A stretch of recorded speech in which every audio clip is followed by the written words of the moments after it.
15 years with Crohn's. Why does my gastroenterologist recommend mainly plant-based, high fiber? I've been carnivore for 5 weeks and never felt better, because he just doesn't know. And that's the simple truth of it. We're told all the time that fiber and plants are just so good for you and so good for your gut. So he's a gastroenterologist. So obviously that's what he recommends to people. And because he's had the exact same results, every time, this is why they say, oh yeah, diet doesn't have anything to do with it, because put people on these like super healthy, high fiber diets and it makes it worse, if anything. So obviously diet's not something that's going to fix this. It's just this preconceived notion that is based on nothing. I was saying earlier about, how we misunderstand a lot of things. We just everything's sort of a best guess, and we guess about, eating more protein would damage your kidneys. It doesn't, and then we're saying like, ooh, fiber is good for your gut because someone said so. And we just repeated this 1,000 times. No, it's not.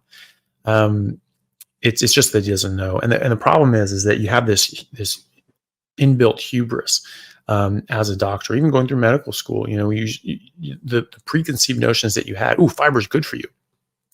Now you have that stamp as you're a doctor or even a medical student, and whatever your thoughts were, whatever your prejudices were and your predilections, you just, now that's, oof, no, that's what that is, because I'm a medical student, I'm a doctor, so I know. But it didn't actually come from medical school. It didn't come from your studies. It didn't come from your personal experience and professional experience. It was just something you thought beforehand. And now, because you're an expert, that's what that is. And people speak with extreme confidence. I've seen it so many times. I saw this phenomenon when I was in medical school, and I saw my colleagues and fellow students doing this. And I sort of caught myself doing it once. And I remember thinking in my head, I'm like, well, a second. I mean, I never learned that in here. And I'm talking about it as if that was something that I was trained to think and understand. And I was just like, ooh, that's dangerous. That's a bad habit to get into. And so I stopped it. I stopped doing that. But I was able to notice that not everybody does. And so they don't even realize that they just have these preconceived notions, and it's just, oh no, that's what that is. And I'm a doctor, so I would know. Like, well, no, you don't, because it's not true. So same idea. Your gastroenterologist just doesn't know. Hasn't come across the literature. I mean, I got into it with some gastroenterologists here in Perth. And they're, oh, well, there's no evidence to show this. I'm like, yeah, there is. There's a ton of evidence. Like, where have you been? You're a specialist in this, and you don't even know about it. And I just went on Google Scholar, show them like there's just laundry lists of studies with ketogenic diets, carb and fiber-free diets, and having this massive benefits for Crohn's disease. And, the patients that were eating fiber and carbs, weren't able to stay in remission without medication at all for 0 months. Whereas people that avoided, cut out carbs and fiber with Crohn's disease without medication were able to stay in remission up to 51 months without medication, just by cutting out carbs and fiber. And the people that ate fiber did not stay in remission without medications. So it's in the literature. You just have to look for it. It's not spoon-fed in a residency program, because there's no money at the other side of it. There's money on the other side of medications. And so, your gastroenterologist will be very hard pressed to come up with any randomized control trials or experimental interventional trials showing that a high plant, high fiber diet is going to improve Crohn's disease, because it won't. But there are studies, interventional trials in humans, experimental data that we can show a cause and effect relationship from, showing that removing plants and fiber improves Crohn's disease. There's another one with elemental diet, with ketogenic elemental diet, which normally it's just the macros and micros that you need broken down into their elements. So you don't have to digest them and break them down. You just absorb them.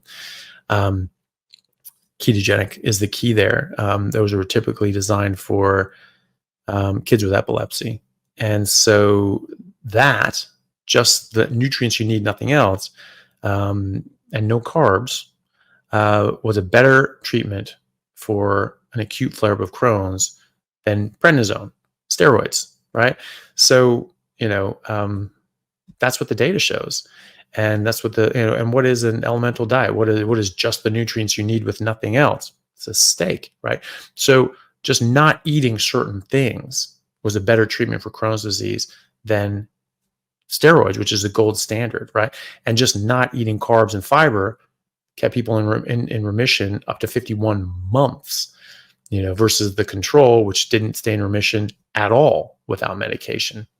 So that means that there's something in the carbohydrates and the fiber themselves, or something that came along with them, is causing the Crohn's. Hey guys, just want to take a second to thank our sponsor, Carnivore Bar. I don't promote many products because honestly, all you need to be healthy is to just eat meat. For those times that you're out hiking, road tripping, or stuck at work and you want a nutritious snack that is just meat, fat, and salt if you want it, the Carnivore Bar is a great option. So I like this product not because it's just pure meat, but also because I want the carnivore market to thrive as well. And the more we support meat-only products, the more meat-only products there will be available in the mainstream. So if this sounds like something you'd like to get behind, check it out using my discount code Anthony to get 10% off, which also applies to subscriptions, giving you 25% off total. All right, thanks guys. So unfortunately, your gastroenterologist doesn't know. And so what you need to do is you just need to document what's going on. And you need to be like, hey, I'm doing this thing. There are hundreds of thousands of people around the world doing this for autoimmune issues, including Crohn's disease. And there's studies and things like that. If you go on, I have things on autoimmunity. I did a video on, it's called Autoimmune Diseases, What They Don't Want You to Know. It's a quick video. It's like 16 minutes. It's one of my earlier ones. It's like the first one to go viral. And then my channel got shadow banned and throttled, and it just was going up, flatline. But it's grown since. But if you go to that one, those studies that I just mentioned are in the description, and I talk about them in that video, and I also have links for them. And there's way more. Just go on Google Scholar and just go Crohn's disease ketogenic diets. You'll find a ton of stuff. You may have to search around with different key terms, but it was very easy for me to find a ton of literature on this. There's no data, there's no studies. Yeah, there's a ton of studies actually, and there's a lot of there's even more lived experience. So yeah, what you do is you just keep doing what you're doing. You never felt better. Why the hell would you go back to the other way? And when you go into full remission, which you will, especially if you're like strict lion diet, just red meat and water, you will not have Crohn's disease in the future if you just keep eating that way. The good thing about Crohn's is that it's so dramatic. When you have a flare up, it's just like you even have like a piece of chicken or some bacon, and that causes you to react. You're just like, not doing that again.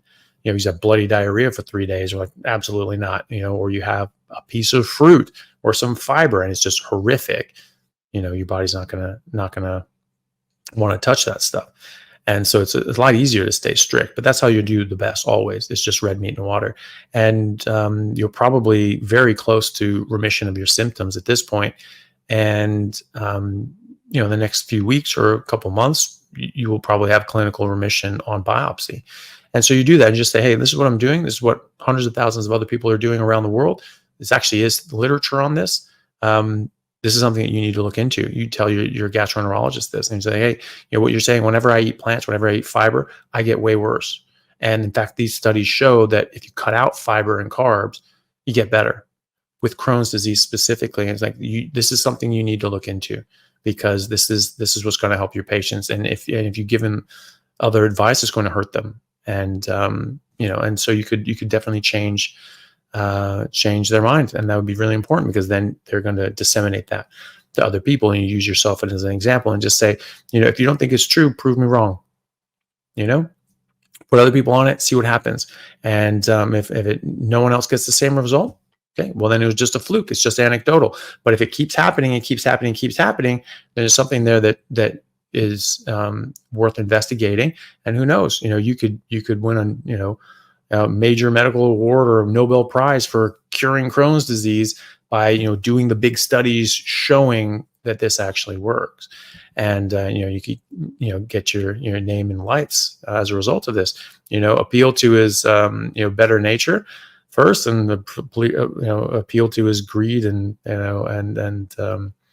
after that, and see where you go. But this is how a lot of doctors are coming around, is that they're seeing patients doing these things. They're seeing the results that you're getting, and they're like, okay, well, I need to look into this, because I was not expecting that result. Louis Pretorius says, hi, thanks for all you do. My wife recently started Carnivore, and just over a month in, she has fibromyalgia and it's just over a month in. She has fibromyalgia and chronic fatigue. So far, symptoms have gotten worse. Any advice? Well, certainly with the fatigue, that can be an issue early on when you're adapting, and you just need to get, fat adapted, keto adapted. And that actually realistically takes months. But most people start feeling that, their energy rise after several weeks, or usually after about a month. People start feeling like they have more energy, but it can take more than that. There's some people that, 3 months in, they're still feeling pretty low, and then their energy comes up. I've seen probably 2 or 3 people that after about 6 months, they're feeling pretty low energy and rotten for about 6 months, and then they had this takeoff. Anytime I see somebody struggling with energy or having sort of a slow burn, I always will check their blood work, or suggest they check their blood work. My patients, I just check their blood work, so I can see this all ahead of time and head it off at the pass. But if you're sort of struggling and it's a month in, it could just be, you're still adapting. Could be you're not drinking enough water. Could be you're not eating enough fat. That's a real hard one for a lot of people, is actually getting enough fat, and that's where your energy comes from. And could also be, it matters how strict she is as well. A lot of people, when they go carnivore, they eat a lot more meat and they eat a lot less of the other things, which is great. It's a big step in the right direction, but there is a big difference between eating mostly meat and a bit of things, and eating 100% fatty meat and water and getting enough of it. That it actually makes a massive, massive difference, especially if you're someone who's, very low energy and fibromyalgia and things like that. Fibromyalgia, I spoke to a pain specialist about this. I've been doing this for 20 plus years. And I spoke to another researcher on this. That seems to be a metabolic, right? So you have to fix your metabolic issues, and they have these pain issues. When you're in ketosis, your ketones go up. That suppresses inflammation, but also you're removing a lot of inflammatory products and fixing your metabolism. And so that tends to improve. But it also seems to be there's a very strong link between fibromyalgia and taurine. Taurine is an amino acid that we normally make, but not everybody necessarily makes enough of it.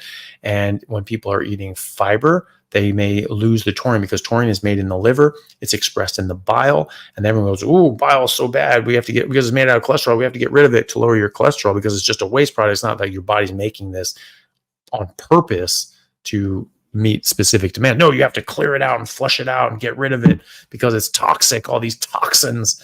No, that's not what bile is for. Bile is not a waste product that you're trying to get rid of. Your body works really hard to bring it back in fact. And we're trying to manipulate that and block that process. And fiber is one of the ways that people do that. And that's how you lower cholesterol with fiber, because it binds bile and removes it out. And then you have to use cholesterol to make more bile. And your body does not stop making bile. It needs bile, and it tries to recycle bile. It's that important. Hey everyone, really happy to announce a new sponsor for the show and for everybody down in Australia, Stockman Steaks, who are delivering high quality grass-fed and finished pasture-raised beef and other meats, flash frozen and vacuum sealed to your door, something that I've been enjoying a lot of myself recently as well. They also have a great range of specialty items such as high-fat keto mince and carnivore beef and organs mince with liver, kidneys, and beef heart as well. So use code Chaffee today for a free order of beef mince or another specialty gift along with your order at stockmansteaks.com.au, and I'll see you over there. Thanks, guys. So taurine gets made and expressed in the bile, and when you bind it with fiber or medications that can bind bile to lower the cholesterol, you lose the taurine. And so, people eating a high fiber diet can actually lose more of this taurine and develop fibromyalgia. So taurine also is in meat, of course, but it gets denatured when you cook meat. This is why cats have to have raw meat, or at least some raw meat, because they need taurine. That's an essential nutrient for them. But it's really good for us to have more taurine in your diet. There are plenty of studies that show that. And specifically for fibromyalgia, this is something you should look into. So cook, more rare meat, and to get the taurine, you can even take a taurine supplement. And I would check her bloods. I would check her blood work. You can even check for her taurine, see if she has adequate taurine levels. But I would also check things like B12, folate, RBC zinc, RBC magnesium, vitamin D, those sorts of things. Thyroid, she has chronic fatigue and really tired all the time. She could have a thyroid issue. 1 month in, I'm sure she's going to be getting more nutrients, but if she's super low on a lot of these things, it's going to take a long time. And so I think that a lot of these people that take 3 months, 6 months to start getting better energy, they probably have an underlying thyroid condition or a very, very deficient in nutrients like B12, which you don't have enough of that. You'll have horrible energy. The reference range, so many people are deficient in these things that the reference range have actually shifted left. And so, all of a sudden no one's deficient because everyone's deficient. So the reference ranges just show deficiency, but they say, oh, that's normal now because it's normal to be deficient. So you want to be on the high end of whatever reference range they have, or even above for most things, such as B12. You definitely want to be sort of above their range for B12 on almost every lab test, because all lab tests have different reference ranges, and that therein lies the problem. Like, these are not optimal reference ranges; these are just averages for that lab, and so that's not what you want to go by. So you check all these things. Make sure she's got good levels of thyroid on the better ends, the higher ends of T4 and T3, or at least middle to upper, and TSH being on the lower end. That's your thyroid stimulating hormone. So that the higher that is, the less functional your thyroid is. You really want that to be below 2.0. A lot of these ranges go to 4 or 5, but anything above 2.0 actually doubles your risk for developing thyroid cancer. So that's clearly not the way to go, and not an acceptable range. So I'll try all those. I have a video online on YouTube about being tired on a carnivore diet, and there's a couple of things to troubleshoot there as well. Main ones are you actually eating a carnivore diet, or are you just eating a lot of meat? If you're eating a lot of meat, go full 100% just meat and water. Eat enough fat. You want to get 1 to 2 grams of fat to every 1 gram of protein. You need to eat fatty meat until it stops tasting good. You need to get a lot of water. Almost everyone is under hydrated. Aim for 3 liters a day, and drink more if your body's telling you to. Proper sleep, stress, all these other sorts of things. Taurine, as we discussed, checking your blood work, and otherwise, there is keto adaptation, and it can just take time for your body to get to the point that it can, utilize the ketones effectively. So take a look at that literature, and once you're confident enough and you start talking to patients about it, you will see results like you've never seen before in your entire life. And that's why I use diet and lifestyle as a major part of my practice, because it works. And we have medicines that can fill in the gaps, but so many things just go away and stop being a problem.